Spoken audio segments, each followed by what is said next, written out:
Okay okay okay. है, fine. So okay, just a second, मैं आपको स्क्रीन शेयर कर देता हूँ, है ना।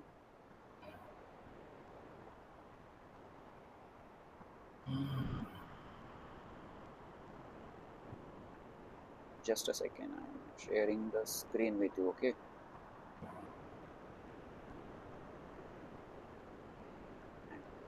ओके, स्क्रीन विजिबल है ना।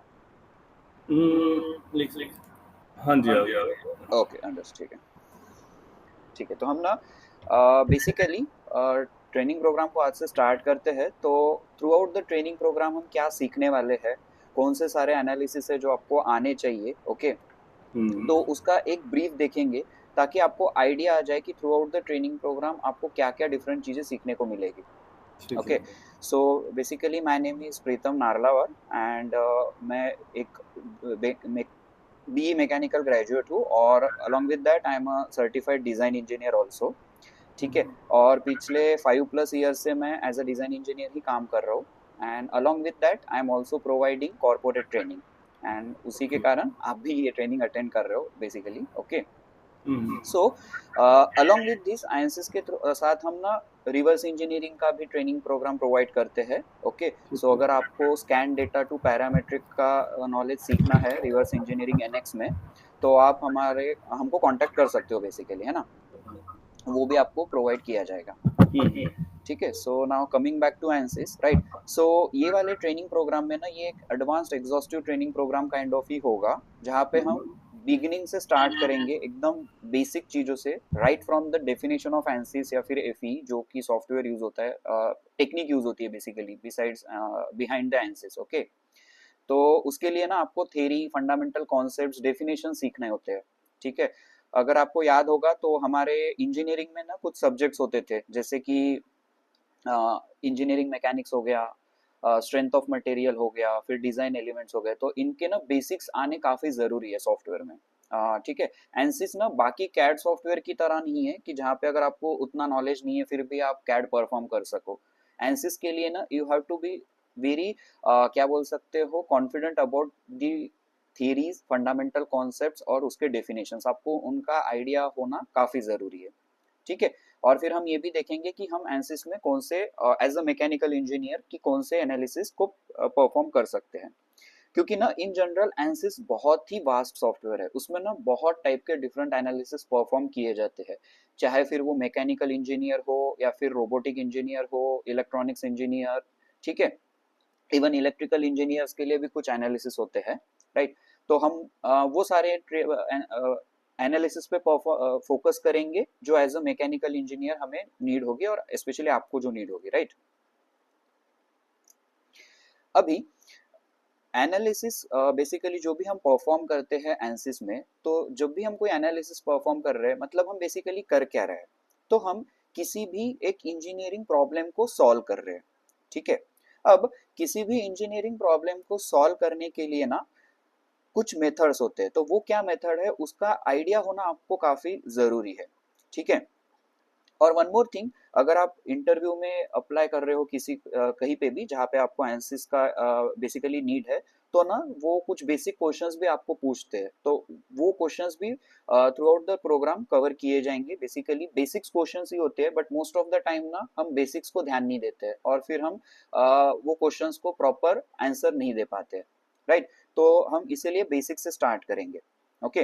Now coming back to this different engineering problem. So total 3 types के मेथड होते हैं, analytical method, numerical method and experimental method. Don't worry, ये जो वीडियो रहेगा आज के दिन हम सिर्फ बेसिक्स देखेंगे, एक स्नीक पीक है काइंड ऑफ कि हम क्या सीखने वाले हैं, right. From next lecture we will see in detail कि ये सब क्या होता है, ठीक है। तो ये जब बेसिकली इंजीनियरिंग मेथड्स का हमको आइडिया होता है, तब हमें ये पता चलता है कि जो कि ये न्यूमेरिकल मेथड होता है ना, इसमें एक ये होता है कि फाइनाइट एलिमेंट मेथड, ठीक है। तो एंसिस का जो बेस है ना वो यही होता है, फाइनाइट एलिमेंट मेथड, राइट। तो एंसिस पता होने के लिए हमें एफईएम का नॉलेज होना चाहिए, और एफईएम क्या है, ये एक न्यूमेरिकल मेथड है। और एक न्यूमेरिकल मेथड क्या है, ये एक इंजीनियरिंग प्रॉब्लम सॉल्विंग की एक मेथड होती है, राइट। सो दैट्स वाई इसका थोड़ा आइडिया होना जरूरी है। नाउ जब भी हम एनसिस परफॉर्म कर रहे हैं, ठीक है, तो एनसिस बेसिकली ना एक सीएई सॉफ्टवेयर होता है। जैसे कि हम एनएक्स में कोई भी मॉडलिंग करते हैं तो एनएक्स हमारा एक कैड सॉफ्टवेयर होता है जो कि कंप्यूटर एडेड डिजाइनिंग होता है इन अ वे, है ना।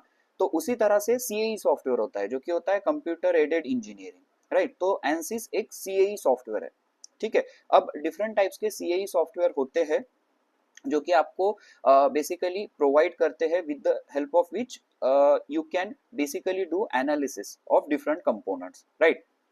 और कंप्यूटर एडेड इंजीनियरिंग सॉफ्टवेयर क्या होते हैं, बेसिकली जो प्रोग्राम्स होते हैं जो कंप्यूटेशनल मेथड्स यूज करते हैं किसी भी इंजीनियरिंग टास्क को सॉल्व करने के लिए, राइट।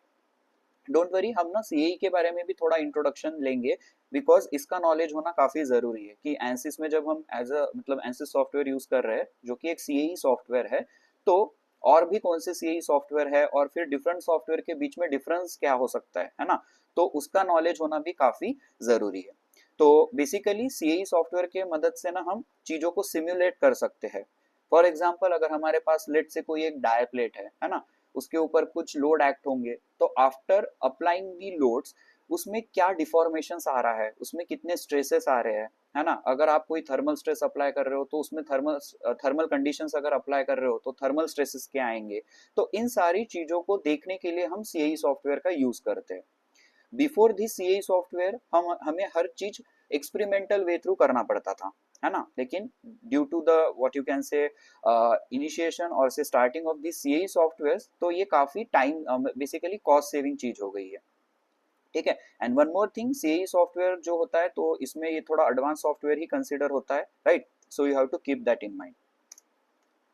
उसके बाद हम ना एनसिस इंट्रोडक्शन देखेंगे कि एनसिस सॉफ्टवेयर का जो यूजर इंटरफेस होता है किस तरह से किया जाता है, क्या क्या उसमें ऑप्शंस होते हैं, वो सारी चीजें हम देखेंगे, ओके। और फिर एक मैं आपको ब्रीफ वर्कफ्लो का दे दूंगा कि किस तरह से हम एनसिस में करने वाले हैं, राइट। तो जैसे कि मैंने कहा, एनसिस एक मैकेनिकल सॉफ्टवेयर, एनसिस मैकेनिकल बेसिकली एक फाइनाइट एलिमेंट सॉफ्टवेयर है ना, जिसमें हम स्ट्रक्चरल एनालिसिस को परफॉर्म कर सकते हैं, thermal analysis, and along with that बहुत सारे डिफरेंट एनालिसिस है, जैसे कि लीनियर डायनेमिक्स हो गया, नॉन लीनियर हो गया, थर्मल एनालिसिस हो गया, है ना।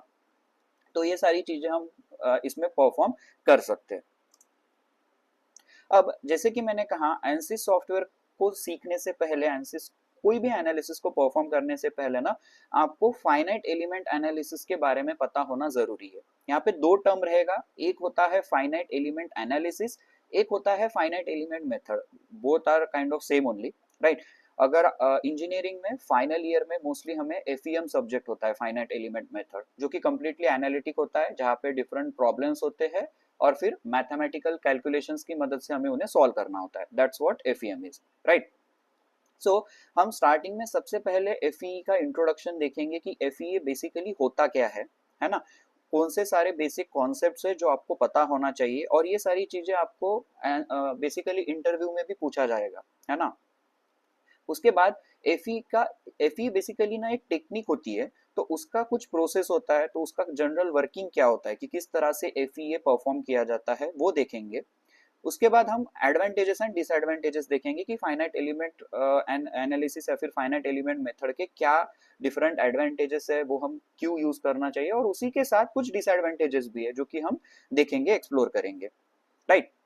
अब जैसे कि मैंने कहा कि एफईए एक टेक्निक है, तो उसमें ना बहुत सारे कुछ डिफरेंट डिफरेंट टर्म्स है, तो उन टर्म्स की आइडिया होना, जैसे कि एलिमेंट हो गया, नोड्स हो गया, तो ये क्या है, जैसे मेश हो गया, तो ये सारे टर्म्स का आपको आइडिया होना काफी जरूरी है, तो हम उनका डेफिनेशन भी देखेंगे, ओके।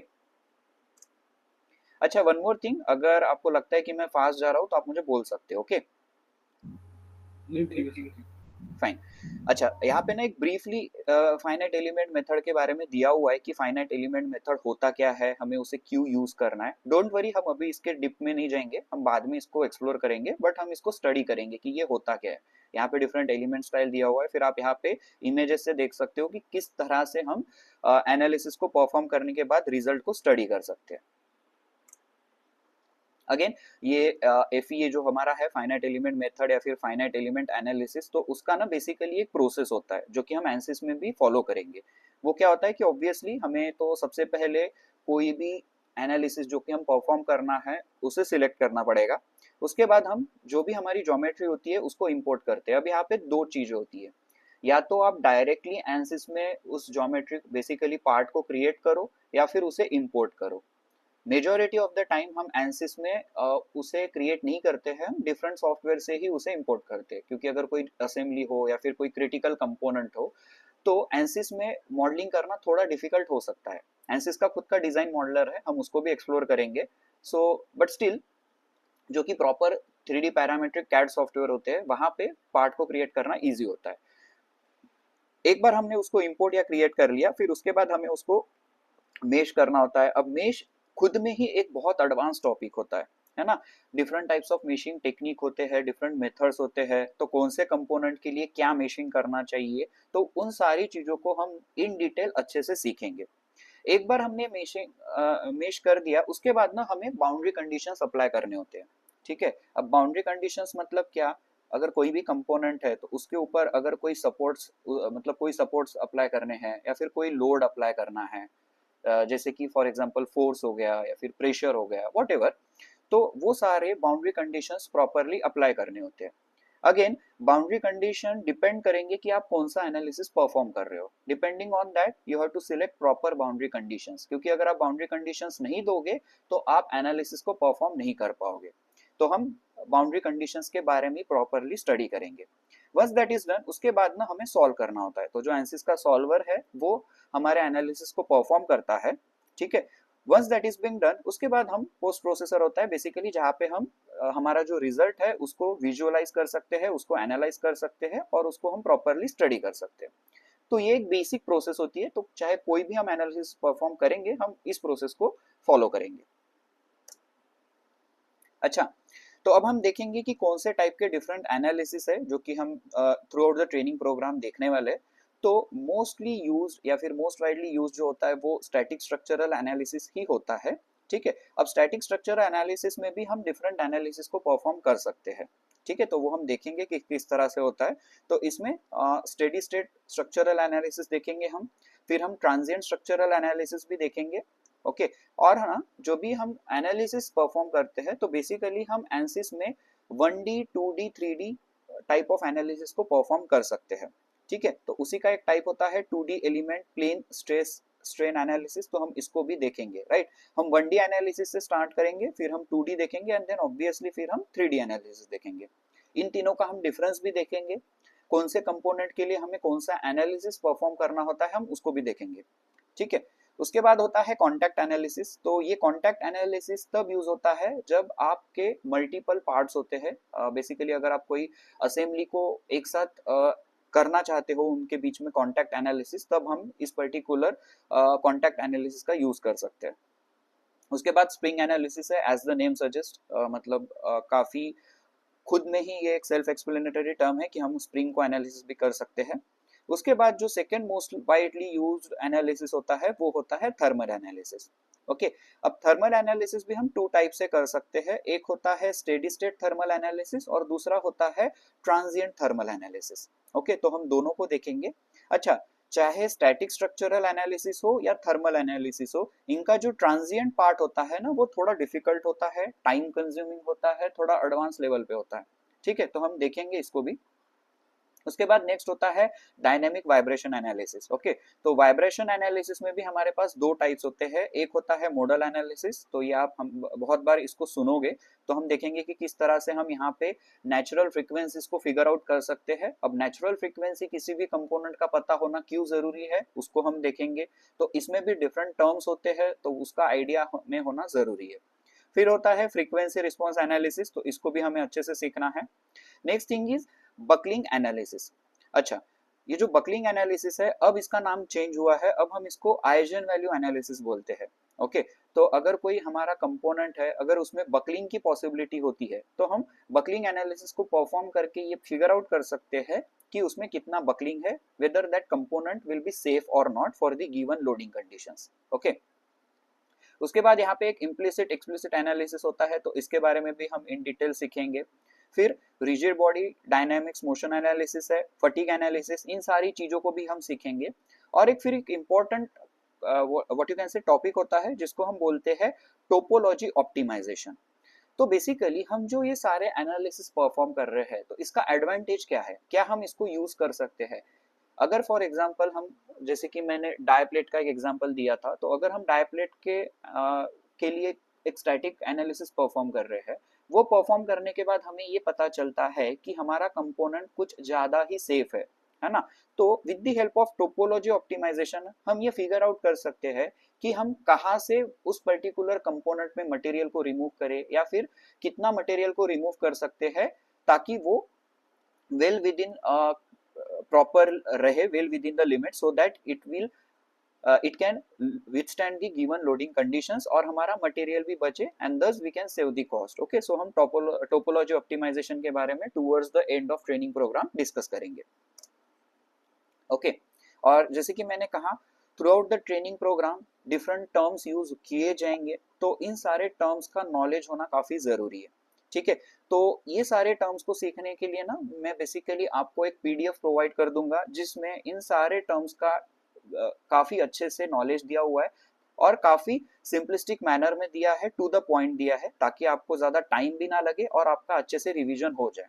ओके, ये सारी चीजें हमने इंजीनियरिंग में सीखी हुई है। एनसिस में क्या होता है ना, हम इसको बेसिकली अप्लाई करते हैं, राइट? ये सारी चीजें आप देखोगे, लोड हो गया, उसमें फिर टेंसाइल लोड हो गया, कॉम्प्रेसिव लोड हो गया, बेंडिंग हो गई, ये सारे टर्म्स ना हम यूज करते हैं। उसके बाद one of the important thing होती है as a mechanical design engineer, जो कि हमने बार बार सुनी होती है, वो होता है stress strain curve diagram. Okay, अब ये डिफरेंट मटेरियल के लिए डिफरेंट होता है, जैसे कि माइल्ड स्टील के लिए अलग होगा, तो एल्यूमिनियम के लिए अलग होगा, है ना? इस पर्टिकुलर डायग्राम का यूज हम इसलिए करते हैं ताकि हमें इसका फेलियर पॉइंट पता चले कि ये किस पॉइंट पे रप्चर होता है, और वही हम एंसिस के थ्रू पता करते हैं बेसिकली, है ना? तो इसका थोड़ा आइडिया होना हमें काफी जरूरी है ताकि हमें यील्ड पॉइंट पता चले, क्योंकि हम जो भी एनालिसिस परफॉर्म करेंगे तो हमें सबसे पहले ऑब्वियसली उसका मटेरियल भी अप्लाई करना होता है। एंसिस में वन मोर थिंग, हमें मटेरियल का नॉलेज होना भी जरूरी होता है। ओके, तो मटेरियल नॉलेज से हमें इसके यील्ड पॉइंट का पता चलेगा ताकि हम properly with in the limits हम किसी भी कंपोनेंट को डिजाइन कर सकें। ओके, तो ये सारे टर्म्स यूज किए जाएंगे। अच्छा, जब भी आप किसी फॉर एग्जांपल रॉड का एनालिसिस करते हो या फिर किसी बीम का एनालिसिस करते हो, तो हमें उसमें ना कुछ shear force bending moment diagram का पता करना नीड होता है। ठीक है, तो हमने इंजीनियरिंग में इसको काफी किया हुआ है ना? हमें ये एग्जांपल दिया होगा, तो इसका हमें with the help of calculations shear force bending moment diagram, shear force diagram और बेंडिंग मोमेंट डायग्राम क्रिएट करना होता है ना? तो हम ये ना एंसिस के थ्रू अचीव कर पाएंगे। तो हम देखेंगे एग्जांपल्स जिसमें हम प्रॉपरली ये लोडिंग कंडीशंस को अप्लाई करेंगे, और फिर हम देखेंगे कि किस तरह से हम शियर फोर्स डायग्राम और बेंडिंग मोमेंट डायग्राम को देख सकते हैं। ओके, और फिर बाकी ये जो सारे टर्म्स है ये भी आपको एक्सप्लेन किए जाएंगे, बेसिकली आपको आइडिया दिया जाएगा इसके बारे में। Okay, and then we will come to the Ansys software. ठीक है, तो आप देख सकते हो कि एंसिस सीखने के लिए कुछ प्री रिक्विजिट होते हैं, है ना? तो हमें उसे पहले देखना पड़ेगा, कवर करना पड़ेगा, उसके बाद ही हम एंसिस में मूव करते हैं। ओके, अब एंसिस सॉफ्टवेयर में ना हम सबसे पहले ऑब्वियसली कि एंसिस वर्कबेंच किस तरह से स्टार्ट होता है। जैसे कि मैंने कहा कि एंसिस बहुत ही वास्ट सॉफ्टवेयर है, तो आपको एंसिस के हर एक चीज का पता होना जरूरी नहीं है, मे बी आप उसको कभी लाइफ में यूज नहीं करोगे, है ना? तो हमें उन सारी चीज को नॉलेज होना जरूरी है जो कि हम यूज करेंगे हमारे वर्क के लिए। ओके, उसके बाद जैसे कि मैंने कहा कि डिफरेंट वर्क बेंच का आइडिया होना जरूरी है और उसका यूजर इंटरफेस पता होना काफी जरूरी है। तो हमें अप्रोप्रिएट यूनिट को सिलेक्ट करना होता है, क्योंकि फिर हम जो भी पैरामीटर्स को एंटर करेंगे, ओके, चाहे वो बाउंड्री कंडीशंस हो या फिर मटेरियल का नॉलेज हो, वो सब एक अप्रोप्रिएट व्हाट यू कैन से यूनिट सिस्टम में ही होना चाहिए। ऐसा नहीं हो सकता है कि हम मटेरियल किसी और यूनिट में दे और फिर जब हम बाउंड्री कंडीशंस अप्लाई कर रहे हो तो उसका यूनिट कुछ और हो, तो आपको अप्रोप्रिएट रिजल्ट नहीं मिलेगा। उसके कारण यूनिट का आइडिया होना काफी जरूरी है, along with that engineering data, meaning कौन सा मटेरियल यूज हुआ है। तो जैसे कि मैंने अभी कहा था कि हमें मटेरियल का नॉलेज होना काफी जरूरी है, बिकॉज जब भी हम कोई एनालिसिस परफॉर्म कर रहे हैं, depending upon the material result very करेंगे। सेम लोडिंग कंडीशन के लिए same component with different material will give you different results, obviously बात है। ठीक है, उसके कारण कौन सा मटेरियल यूज हुआ है उसका नॉलेज होना काफी जरूरी है, क्योंकि जब भी हम मटेरियल को डिसाइड करते हैं, by default along with that कुछ उसके फैक्टर्स को कंसिडर किया जाता है जो कि हमें एंटर करना होता है ना? जैसे कि उसकी डेंसिटी हो गई या मास हो गया, पॉइजंस रेशियो हो गए, ये सारी चीजें हैं जो कि यूज किए जाते हैं by the software for doing the analysis. Okay, उसके बाद नेक्स्ट इंपॉर्टेंट थिंग होता है हमारा जो एंसिस का डिजाइन मॉडलर होता है, उसकी मदद से हम किसी भी ज्योमेट्री को आइदर इंपोर्ट करते हैं या फिर क्रिएट करते हैं। ठीक है, उसके बाद ऑब्वियसली जब भी हम कोई भी कैड सॉफ्टवेयर हो या फिर कैम सॉफ्टवेयर हो या फिर सीएई, तो ना माउस के कुछ कंट्रोल्स होते हैं, तो हमें उसका नॉलेज होना जरूरी है कि कौन से बटन से क्या चीजें की जाती है। ओके, और स्पेशली जब हम डिजाइन मॉडलर पढ़ेंगे तो इसका थोड़ा आइडिया होना काफी जरूरी है। फिर ना हम एंसिस डिजाइन मॉडलर को भी थोड़ा एक्सप्लोर करेंगे।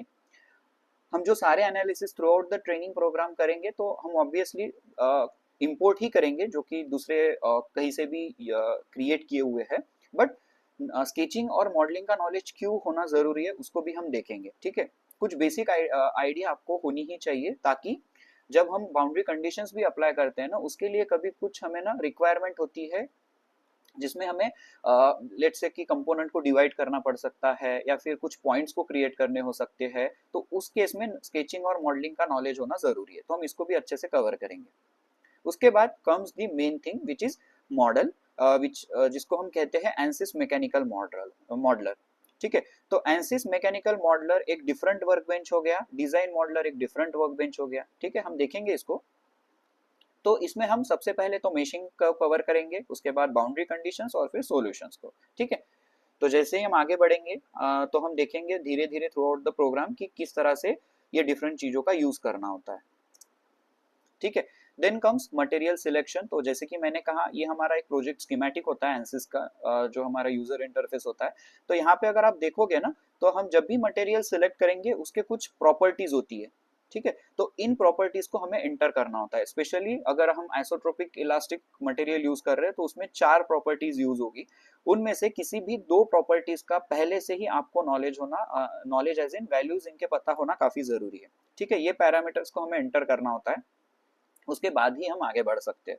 ठीक है, उसके बाद ना एनएक्स, जैसे कि मैंने कहा, काफी वास्ट सॉफ्टवेयर है, तो उसका ना मटेरियल लाइब्रेरी भी काफी वास्ट है, उसमें ना बहुत सारे मटेरियल्स दिए हुए हैं, तो हम ये देखेंगे कि हमें कौन सा मटेरियल यूज करना है। अच्छा, इसमें ना हमें और एक फैसिलिटी मिलती है कि अगर हमें कोई कस्टम मटेरियल यूज करना है, कि जिसमें हम हमारे हिसाब से अगर कोई कंपोनेंट मटेरियल को क्रिएट कर रहे हैं, है ना, तो उस केस में ना वो एंसिस में अवेलेबल नहीं होगा मटेरियल, तो हमें खुद कस्टम मटेरियल को क्रिएट करना होगा, जैसे कि आप यहाँ पे देख सकते हो, है ना। तो हम वो भी काफी इजीली कर सकते हैं। ठीक है, और फिर once we assign the component हम आगे बढ़ सकते हैं। ओके, तो हम मटेरियल के बारे में भी थोड़ा डिस्कस करेंगे। आपको आइसोट्रोपिक, ये जो वर्ड्स दिख रहे हैं, ऑर्थोटॉपिक हो गया, अनआइसोट्रोपिक हो गया, इनका आइडिया होना भी जरूरी है। ओके, तो इसको भी हम थोड़ा सा डिस्कस करेंगे। Then comes one of the most important thing, जो कि होता है मेशिंग। ठीक है, तो बेसिकली यहाँ पे आप देख सकते हो, ये एक पिस्टन की असेंबली दी हुई है, जहाँ पे पिस्टन और कनेक्टिंग रॉड दिया हुआ है, और यहाँ पे ये मेशिंग की हुई है उसकी, है ना। तो किस तरह से मेशिंग की जाती है, बेसिकली मेशिंग का डेफिनेशन से हम स्टार्ट करेंगे कि मेशिंग का डेफिनेशन क्या होता है, क्यों मेशिंग करनी पड़ती है। फिर एंसिस में मेशिंग हम 2 टाइप से कर सकते हैं, एक होता है लोकल मेशिंग, एक होता है ग्लोबल मेशिंग, तो इसको भी हम देखेंगे। उसके बाद मेशिंग के कुछ मेथड्स होते हैं, किस तरह से हम कर सकते हैं। फिर हम मेश साइजिंग को देखेंगे, मेश रेलेवेंस, तो ये कुछ ना टर्म्स हो गए जो कि मेशिंग के रिलेटेड यूज की जाती है। मेश जनरेशन हो गया, मेश रिफाइनमेंट हो गया, तो इन सारी चीजों को ना हम वन बाय वन करके स्टडी करेंगे। ठीक है, then comes the different analysis. तो जैसे कि मैंने कहा कि हम स्टैटिक स्ट्रक्चरल से स्टार्ट करेंगे, ये इसमें हम अगेन की स्टैटिक स्ट्रक्चरल एनालिसिस क्या होता है, कौन से टाइप के बाउंड्री कंडीशंस होते हैं, किस तरह से हमें कंस्ट्रेंट करना होता है, क्या लोड्स अप्लाई करने हैं। फिर हम देखेंगे कि किस तरह से रिजल्ट को जनरेट करते हैं, रिपोर्ट को किस तरह से जनरेट किया जाता है, तो इन सारी चीजों को ना हम डिफरेंट कंपोनेंट्स के थ्रू स्टडी करेंगे। ओके, फिर similarly 2D element plane stress strain analysis करेंगे। तो बेसिकली ये ना एक 2D प्लेन एलिमेंट है, अब ये एक हॉलो सर्कुलर रॉड है, ये बस उसका एक प्लेनर एलिमेंट है। तो क्यों ये किया जाता है, इस व्हाट यू कैन से एनालिसिस का बेनिफिट क्या है, तो उन सारी चीजों को भी हम देखेंगे। उसके बाद जैसे कि मैंने कहा कि ट्रांजिएंट स्ट्रक्चरल एनालिसिस को हम देखेंगे। ट्रांजिएंट मतलब क्या होता है, टाइम वेरिंग होता है बेसिकली, है ना। इसको हम टाइम हिस्ट्री एनालिसिस या फिर फ्लेक्सिबल डायनामिक एनालिसिस भी बोलते हैं। तो ये एक टाइम डिपेंडेंट एनालिसिस होता है बेसिकली, है ना। तो क्योंकि ये डिफरेंट एनालिसिस हो गया एज कम्पेयर टू स्टैटिक, तो इसमें भी कुछ डिफरेंट टर्म्स की यूज किए जाते हैं। तो हम चाहे स्टैटिक स्ट्रक्चरल एनालिसिस हो गया या फिर थर्मल ट्रांजिएंट एनालिसिस हो गया, इनको हम बाद में स्टडी करेंगे। पहले हम स्टेडी पार्ट को कवर करेंगे, फिर हम ट्रांजिएंट पे मूव करेंगे, ओके, ताकि आपको थोड़ा सा आसानी हो डिफरेंशिएट करने में और सीखने में भी। उसके बाद कॉन्टैक्ट एनालिसिस, जैसे कि यहाँ पे आप देख सकते हो, यहाँ पे दो गियर की एक असेंबली दी हुई है ना। इन दो गियर टूथ्स के बीच में कुछ ज्वाइनिंग है, कॉन्टैक्ट है बेसिकली, है ना। तो कॉन्टैक्ट एनालिसिस के मदद से हम कुछ कंडीशंस को अप्लाई करते हैं। तो हम कॉन्टैक्ट कंडीशंस को basically contact conditions allows us to define whether the parts are bonded together और नॉट, मतलब यहाँ पे इनके बीच में बॉन्डिंग प्रॉपरली है या नहीं है, अगर क्लियरेंस है तो कितना है, इंटरफेरेंस है तो कितना है। तो इन सारी चीजों को हम यहाँ पे स्टडी कर सकते हैं। उसके बाद एज सेड कि हम स्प्रिंग एनालिसिस को देखेंगे, ठीक है। तो ये उतना डिफिकल्ट एनालिसिस नहीं होता है, तो हम कुछ एग्जांपल्स के थ्रू इसे सीखेंगे। अगेन स्प्रिंग एनालिसिस के लिए डिफरेंट टर्म्स यूज किए जाएंगे, तो उन्हें भी हमें सीखना होगा, फाइन। उसके बाद आता है डायनेमिक वाइब्रेशन एनालिसिस। तो डायनेमिक वाइब्रेशन एनालिसिस का मीनिंग क्या हो गया, तो उसमें हम बेसिकली मोस्टली यूज्ड होता है मॉडल एनालिसिस, जिसमें जैसे कि मैंने कहा कि हम नेचुरल फ्रीक्वेंसीज को फिगर आउट कर सकते हैं। अब वो क्यों करना है, उसका क्या एडवांटेज होता है, उसके बाद हम किस तरह से उन पर्टिकुलर वैल्यूज को यूज करके स्टैटिक स्ट्रक्चरल एनालिसिस को परफॉर्म करते हैं। तो इन सारी चीजों को हम वन बाय वन स्टडी करेंगे। Next one of the most used जो होता है स्टैटिक स्ट्रक्चरल के बाद, वो होता है थर्मल एनालिसिस, ठीक है। तो हम थर्मल एनालिसिस स्टडी करेंगे। बेसिकली ये सारी एनालिसिस, थर्मल एनालिसिस में हम थर्मल कंडीशंस को अप्लाई करते हैं, ठीक है। तो थर्मल एनालिसिस भी टू टाइप का होता है, एक तो होता है steady state thermal analysis and then another होता है ट्रांजिएंट थर्मल एनालिसिस, मीनिंग ये टाइम वेरिएंट रहेगा, डिपेंडिंग अपॉन टाइम ये चेंज होता है ना। अगेन थर्मल एनालिसिस में बहुत सारे डिफरेंट टर्म्स यूज होते हैं। तो जैसे कि हमारे इंजीनियरिंग में हीट ट्रांसफर करके एक सब्जेक्ट था, है ना, तो उसमें भी ये सारे टर्म्स यूज किए जाते हैं। तो उन सारे टर्म्स का नॉलेज होना काफी जरूरी होता है ना। हम स्टार्ट करेंगे हीट ट्रांसफर मोड से, जो कि 3 टाइप के होते हैं, तो इनके बारे में भी हम थोड़ा स्टडी करेंगे। उसके बाद through out the different with the help of different components हम सीखेंगे कि किस तरह से थर्मल एनालिसिस कर सकते हैं। अच्छा, अब हम ना एक ही कंपोनेंट के लिए मल्टीपल एनालिसिस कर सकते हैं, कोई इशू नहीं रहेगा, ठीक है। उसके बाद बकलिंग एनालिसिस, जैसे कि मैंने इंट्रोडक्शन में थोड़ा बताया था कि बकलिंग एनालिसिस जिसको हम आइजन वैल्यू एनालिसिस बोलते हैं, तो उसको भी देखेंगे कि किस तरह से इसको परफॉर्म किया जाता है, फाइन। देन आता है rigid body dynamic motion analysis. तो इसको भी हम towards the end of our training program cover करेंगे कि ये एग्जैक्टली क्या होता है, ओके। ये ज्यादा डिफिकल्ट नहीं होता है, fine, so we will see what it does. उसके बाद होता है implicit and explicit analysis, okay. Again ये पर्टिकुलर एनालिसिस यूज किए जाते हैं to calculate the state of a model at different points in time, ठीक है। So again towards the end of training program हम इसको देखेंगे। इसमें दो होता है, एक होता है इम्प्लिसिट एनालिसिस और फिर होता है एक्सप्लिसिट एनालिसिस। एंड ऑब्वियसली इनमें भी कुछ डिफरेंट टर्म्स यूज किए जाते हैं, तो उनको भी हम अच्छे से सीखेंगे।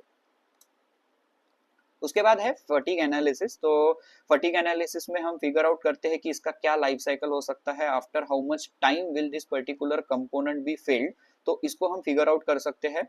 अगेन यहाँ पे फटीग एनालिसिस के लिए डिफरेंट टर्म्स यूज किए जाएंगे, तो उसके बारे में भी नॉलेज होना काफी जरूरी है, ठीक है। And then towards the end आखिर में हम देखेंगे कि टोपोलॉजी ऑप्टिमाइजेशन क्या होता है। जैसे कि मैंने कहा था, आप देख सकते हो कि ये एक ओरिजिनल पार्ट था जो कि हमने डिजाइन किया था, बट आफ्टर एनालिसिस हमें ये पता चला कि इसमें बहुत ज्यादा मटेरियल यूज हुआ है। We don't require that much material to withstand the given loading condition. So फिर हम मटेरियल को सेव, बेसिकली कॉस्ट को सेव करने के लिए मटेरियल को रिड्यूस कर सकते हैं, और फिर हम इसके डिजाइन को भी चेंज कर सकते हैं। जैसे कि यहाँ से हमें पता चला कि कुछ इस तरह से अगर हम डिजाइन करते हैं तो it will give us better result for the better cost basically, right. तो वो हम किस तरह से कर सकते हैं उसको भी हम स्टडी करेंगे, फाइन। सो अभी मैं आपको एक डेमो एग्जांपल दिखा दूंगा एनसिस में। तो बेसिकली ना ये एनसिस का मेन एनवायरनमेंट होता है प्रोजेक्ट स्कीमेटिक इसको हम बोलते हैं, यहाँ से हम एनसिस को बेसिकली स्टार्ट करते हैं। यहाँ पे डिफरेंट टूल बॉक्स में डिफरेंट एनालिसिस दिए होते हैं और ये हमारा प्रोजेक्ट स्कीमेटिक होता है। यहाँ से हम डिफरेंट एनालिसिस को बेसिकली कंट्रोल करते हैं, ठीक है। उसके बाद मैं आपको एक एग्जांपल दिखा देता हूँ। तो यहाँ पे जैसे कि मैंने डायप्लेट का एग्जांपल दिया था, तो यहाँ पे ना एक एनालिसिस को परफॉर्म किया है। अच्छा, यहाँ पे हमने सेम कंपोनेंट पे पहले तो इसको क्रिएट किया है, फिर हमने इसको मेश भी किया है, ठीक है। तो हम मेश के बारे में भी सीखेंगे। उसके बाद हमने यहाँ पे स्टैटिक स्ट्रक्चरल को परफॉर्म किया है, यहाँ पे हमने कुछ रिजल्ट्स को ऑब्टेन किया हुआ है, ठीक है। उसके बाद ऑब्वियसली हम इन्हें स्टडी भी कर सकते हैं with the help of animation. हम देख सकते हैं कि किस तरह से एनिमेशन हो रहा है। एनिमेशन के भी कुछ चीज़ों को हम यहाँ से सीखेंगे, ठीक है। उसके बाद नेक्स्ट चीज है, हमने सेम कंपोनेंट पे स्टेडी स्टेट थर्मल एनालिसिस भी अप्लाई किया हुआ है by giving appropriate boundary conditions, और फिर हमने यहाँ पे जो है इसके भी रिजल्ट्स को अचीव किया है बेसिकली, है ना। तो ये जो अभी हमारा है ये मैकेनिकल वर्कबेंच है, ओके। तो यहाँ पे भी डिफरेंट, इसका वर्कबेंच कम्प्लीटली डिफरेंट है। अगर आपने एनसिस का पुराना सॉफ्टवेयर यूज किया होगा आई थिंक 2018 या 2019 तक, तो वो उसका यूजर इंटरफेस ना काफी डिफरेंट था। आफ्टर आई थिंक 2019 और फ्रॉम 2020 इन्होंने इनका यूजर इंटरफेस काफी चेंज किया है, so it is completely different, right. Again यहाँ पे बहुत सारी चीजें दी हुई है, so you don't need to know everything about all the things, right, because आप हर चीज को यूज नहीं करोगे। So we will see what are all those things which you require, और फिर हम उनको प्रॉपरली ना स्टडी करेंगे, ठीक है। सो अगेन जो भी टेक्निकल चीजों की नीड होगी उसका आपको ना पीडीएफ दिया जाएगा, so that you can give it a read, और आपको थोड़ा आसानी होगी उन्हें समझने के लिए। अलॉन्ग विद दैट जो भी हम लेक्चर डेली ले रहे हैं उसका ना आपको वीडियो भी दिया जाएगा, ताकि आप उसको प्रॉपरली वापस से देख सको, एंड अलॉन्ग विद दैट आप प्रैक्टिस भी प्रॉपरली कर पाओ, ओके।